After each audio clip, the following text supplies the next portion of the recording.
Roommate मान सहित किपरि भाबरे ऊपर पड़ी झगड़ा करा जाए चलंतु देखिबा। नमस्कार। एपरि भाबरे ठिया हेबे एमती एमती हेकि जिबे कपड़ा एमती खोलिबे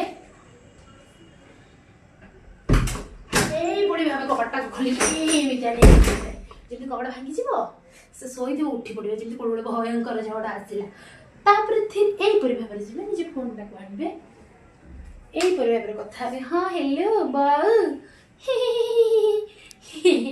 किसी कारण न थे कि बेकार हसबे जहाँ से पाठ पढ़ा डिस्टर्ब हम। आ तृतीय कामटी यहीपरि भाव जी light off on on off on off करेंगे जहाँ द्वारा कि से तुमको कह लाइट कहीं बार बार ऑफ कर तुम्हें कह मो इच्छा मो पैसा दूसरी मुझे कौन करपरि यहीटा कह कि समय पर गीत बजे दो मोबाइल ना मोबाइल गीत ठार तुमर स्वर कर्कश स्वर गाइब तेरी बातों में मैं ना आऊंगी जदि से एक कर्कश स्वर सुनी उठिकी नगला तब यात्रा गीत बजेबे एहीपरि भाव व्यवहार करेंगे जहाँद्वारा से चिड्डी बुड्डी भागे रूम बाहर जापर निज बेड पाख आसवे